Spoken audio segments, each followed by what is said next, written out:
car ride.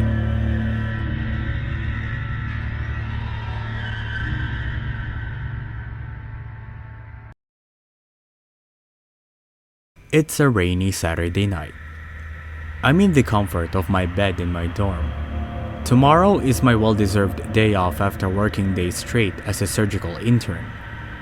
Though I could spare a few moments before sleeping while mindlessly scrolling through my social media account.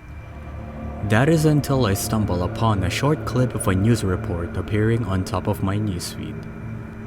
A bone-chilling coldness creeps up to my spine upon hearing the grim tone of the news anchor on another incident of a cult-related activity. Suddenly, a shrill noise rips from the phone with a text message compelling that all interns must report to the emergency room tonight immediately. The night rain pours on. Streets will have light flooding and terminals will have long lines, so I decided to splurge for some comfort in haste. I booked a ride to the hospital, and then quickly prepared. Just as I throw on shoes, my phone buzzes to notify me that a car is already on the way. I went outside, making out the faint glowing outlines of the dormitels and eateries across the street. A white car pulls up in front of my house after I lock the main gate.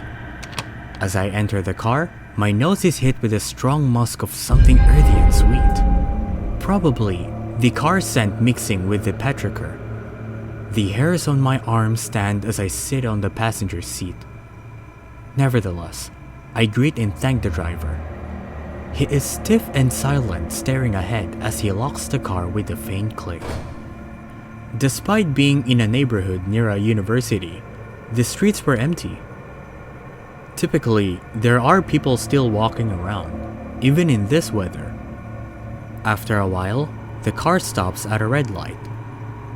The driver is motionless, but I notice his white-knuckled grip on the steering wheel, damp with hints of rainwater. The driver says without eye contact, "It's easy to navigate to your street." The wave of dissent from earlier sloshes through my nose at every breath, so I just nodded to avoid retching. I looked outside instead. As if on cue, a flash of white dashes across the sidewalk near us. I squint my eyes through the window, whose glass surface is pebbled by the fat raindrops. In the far corner, hidden by thick trees, a movement through the branches, followed by another, then another. Until I realized it is a circle of people with black clothes drenched in the rain, gathering around something obscured from my vision. Suddenly, one snapped their head towards me so hard that it could have broken their neck. The sweet earthy scent wafts again in my lungs, and I reel back in disgust as it has become more distinct than ever as it becomes directly from the other side of the door. I realize to my horror that the hooded man's eyes appear to look deep into mine, like he knows I am here, as if he had been expecting me. My heart skipped a beat as my body jerks in surprise. The news report from earlier that I have not paid attention to drifts in my mind. Turning to the front, I grip the head of the passenger seat in my arms tightly. "Kuya, can we avoid this street?" I ask timidly but hurriedly, pointing to the said direction. My voice quaver as thoughts of being followed dreads me to the core. The driver wordlessly makes a left turn. Sitting back in relief, I nervously pray that whatever I saw does not follow. My breathing steadies as we finally reach the other side of the street without being followed.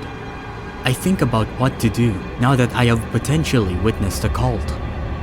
As I fish out my phone, the screen is already unlocked with the tracking of the ride-hailing app displayed.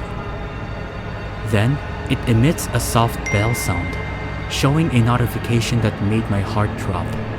"Your Grab driver has arrived. Please be there within 3 minutes to avoid additional waiting charges and cancellation."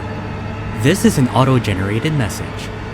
Looking up in surprise, the windshield shows the same street we've been stopping on earlier. Then, we were encircled by the same hooded figures. The driver then looks me dead in the eyes, with his lips contoured to a smile that stretches the muscle of his face inhumanly. it's easy to navigate to your street.